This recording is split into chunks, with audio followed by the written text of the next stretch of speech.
Hello friends, and welcome to another figure study where I'm still trying to figure out this whole new format and setup thing. And today, at long last, I'm finally getting around to talking about what I would have considered probably my number one figure of 2020, except it came in after I made the top 10 figure list, so instead it gets to be most likely one of my top 10 figures of 2021, and that is Kingdom Cyclonus. I know I'm late to the party on this guy. Everyone's already talked about him and how amazing he is, but I wanted to weigh in myself. I think I mentioned this in the video where I briefly mentioned him before, in that I do not care about Cyclonus at all. Like, there's so much about the G1 cartoon and the movie that is just so far beyond my interest. I have no nostalgia for any of that stuff. I'm pretty much just about the toys, because that's primarily what my experience with Transformers was, and Cyclonus as a toy was never a part of my past. So yeah, I do not give a single crap about Cyclonus as a character or as a toy. And it turned out to be one of the most impressive official mainline release Voyager class Transformers I think I've ever handled. We were talking about it on the Discord a while back, about how people were kind of comparing this in terms of impressiveness and impact to Generation Springer. And yeah, so why am I so impressed with this figure about a character I do not give a single crap about? Well, it's just an incredibly good toy.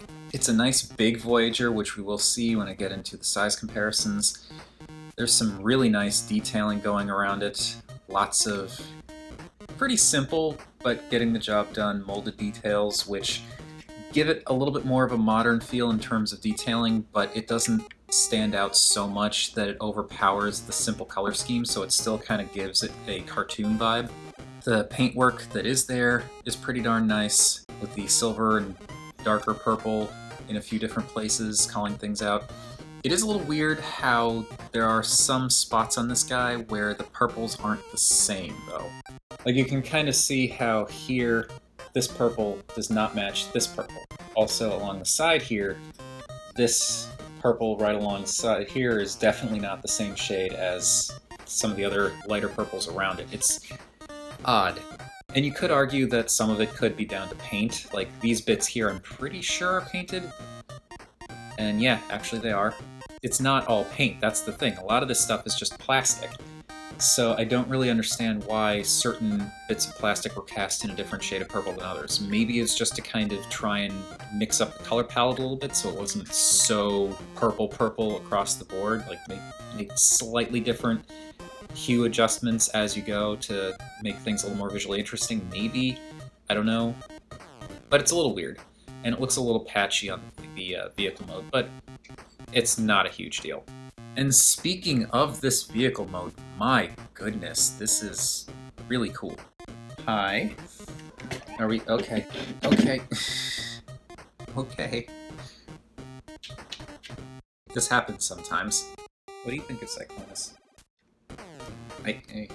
Don't eat Cyclonus.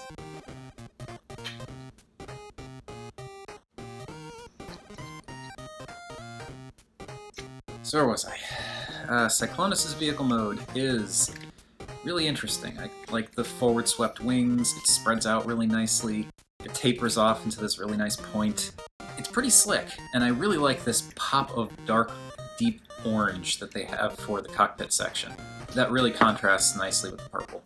Flipping it over, there's a bit of a visible robot under there, primarily the legs and the torso, but I do appreciate, though, how they managed to give him landing skids / landing gear. Like, they're just molded, they don't roll or anything like that, but I do like that, because it keeps him nice and stable, tucks away for the robot mode, doesn't really break anything up in the robot mode. It's pretty nice. Okay, bringing in the Standard Deluxe Squad once again. Yes, I'm bringing back Spinister for the Standard Deluxe Squad. You can see that he is a pretty big Voyager vehicle. Comparing him to a Deluxe class vehicle, there's a lot of surface area that this jet takes up. It spreads out very, very well. Yes, I know, I took 5 seconds to talk about something that wasn't you. Just for the sake of teasing the next video, here he is next to a new Tobot V figure. And here he is with the duck tank. Okay, time for Cyclonus' transformation, and this is going to be interesting to do with a cat between me and the figure. I'm going to start by folding in the landing gear. Next, we need to disconnect these bits here from here, and the problem is the tabs that connect them are very, very snug. This one especially. I don't know why the other one came off so easily, and this one's fighting me. Okay, so these out of the way. Rotate them up. Now we want to hinge these pieces, and it's best for these to hinge them up along here. It is a double hinge, but you want to hinge it up here because when you disconnect it and bring it up, that will give you better clearance. And I'll show you what I mean in a minute. Next, the legs here tab in back here, right up in here, so you just want to untab those. Then the legs kind of compact into themselves, so you want to accordion these out. Like so. Now we can split the legs, and then we can bring out the feet. So, these bits here function pretty much like Siege Soundwave's legs, where they unfold like this, and then you can see the foot in there. The foot just folds down. Fold this bit in, close that up, and that cleans up the leg.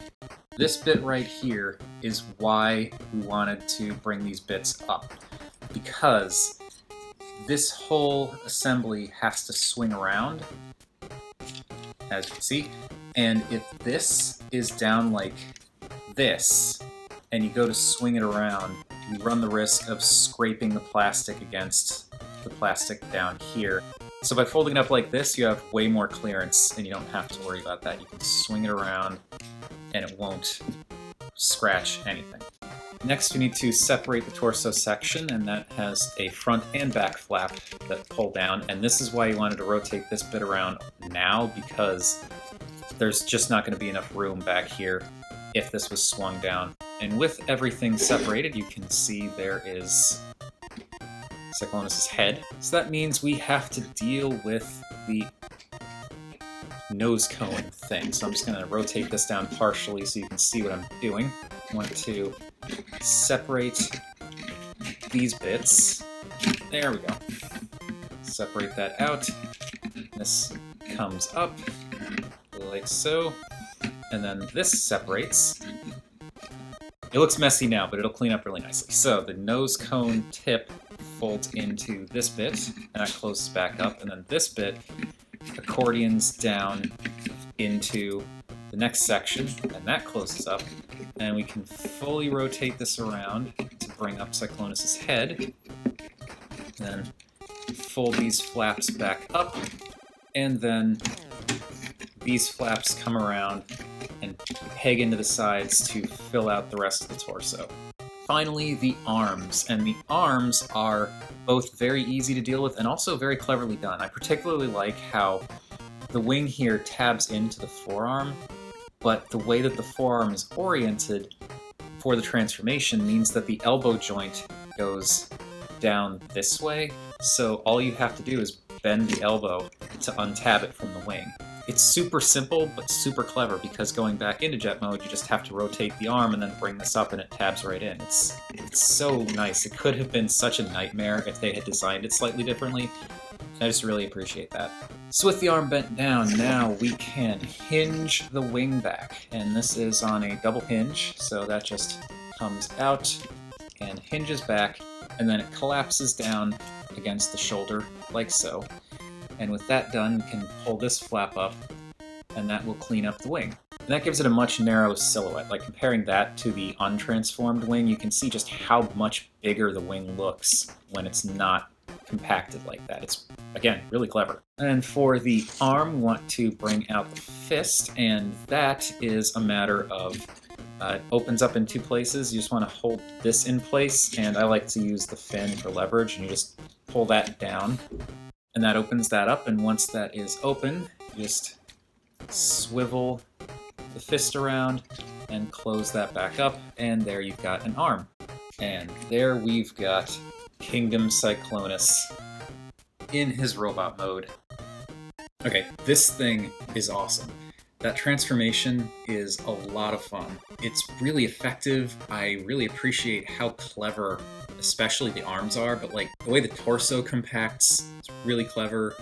The legs are serviceable, but I also really like how there's no junk back there. You get some gaps in the backs of the thighs, but that is entirely in service of the transformation because of how this hinge needs to collapse in on itself in order to transform. So it's understandable why there's a gap there. There's practically no kibble on this guy. He's got a little bit with like the back and the wings, but like really that's nothing. Like the wings are part of his design. I guess you could argue this flap maybe, but like when you're looking at him from the front, it's not really noticeable because it's mostly hidden by the arm itself. It feels sturdy, like the plastic on this guy feels great, which is a silly thing to say because, you know, it's the same plastic, I would assume, as like most of the other figures, but just the way that it comes together here is really nice. Colors are also really nice, and the purple is broken up a lot more by gray now. And I really like this added metallic purple on the knees. I kind of wish that that was used as an accent in a couple of other places, maybe like up in the shoulders or in the torso somewhere, but it is what it is. It just would have been nice to see that used a little bit more. However, I do like how they use some of that dark purple in a few places, like the feet, the knees, the torso, the head, and just kind of break up the lighter purple a little bit better. And here, the different shades of lighter purple aren't quite as apparent, mostly because they're separated out in different areas. It's not all like squished up together, but it's still kind of like, I feel like maybe they could have gone with the same shade of lighter purple everywhere, and then just added the darker purple details to break things up a bit, but whatever. Oh, and speaking of how I was saying that these flaps are painted, you can tell because when you open it up, it's a little bit different shade in there. Especially if you look at it from this angle, you can tell that the outside is a different shade from the inside. And I don't really know why they did that. It seems like they didn't really need to paint that at all, but what do I know? I also have to say I really appreciate how they brought that deep dark orange into the robot mode here with the 2 bits in the torso section and then of course the light piping for the eyes. It contrasts with the purple really nicely. In terms of articulation, he's also pretty nicely articulated, at least for a mainline Transformer. His head is on a ball joint, but it's also on this kind of like extra, like the neck is on this hinge. So the neck itself can move up and down like this, and then the head can also move. You get the tilts, the turns. It's a pretty expressive head. Arms go in and out, which is really nice. And they even molded it in a way that when you bring the arm out, there's a little bit of molded detail in the armpit there. This kind of makes it look like it's revealing some mechanical bits. That's really cool. Of course, you get the full 360 going around that way. You get slightly over 90 degrees of elbow bend. There is, of course, a bicep swivel. The fin here does butt into the flap on the back of the arm, so you can't really rotate the bicep past this point. It looks horrifically unnatural to do that anyway, so I feel like that's not really a problem. And he even has wrist swivels, which are pretty stiff, but they are usable. Even if you wanted to, you could fold this down and fold the hand back in and give him like a little blaster hand. He also has a waist rotation that goes all the way around because, of course, the legs can go all the way out. They can go in really nicely. You get the full thigh rotation. Of course, the legs can go forward and back, and they can go forward and back all the way, which is good. The knees can bend about 90 degrees, but you can also futz around with this hinge here to get a little bit more. It doesn't look that great from the front, but it's an option. Lastly, for the feet, you get a little bit of back, a decent amount of forward, and then you also get ankle tilts. You can again see how it's got some of that like molded lines that do break up the what could have been blank spaces on the legs and arms and torso and whatnot, but at the same time they don't stand out, so it can still give off that cartoon vibe if you're not looking at it like right up close. Here's a closer look at some of that really nice chest detail, and again, I really like how these flaps bulk out the chest, because when you pull them back, you can see how much it really narrows that shape down for the jet mode, and bringing it back in, it just Bulks out that chest so nicely. As for the head, that is a very Cyclonus head. I mean, like I've said, I don't really follow Cyclonus, I don't really care about Cyclonus, but the bunny ears are unmistakable.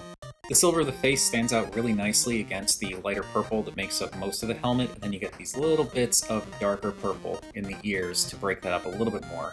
And then, of course, the orange for the light piping, which I'm not huge into light piping, as I've said many times in the past, because I feel like it makes eyes look dead, but at least in this case, the darker orange against that silver does contrast nicely, so you can actually see that he has eyes. And I have to say that when it does catch the light, the eyes shine pretty well.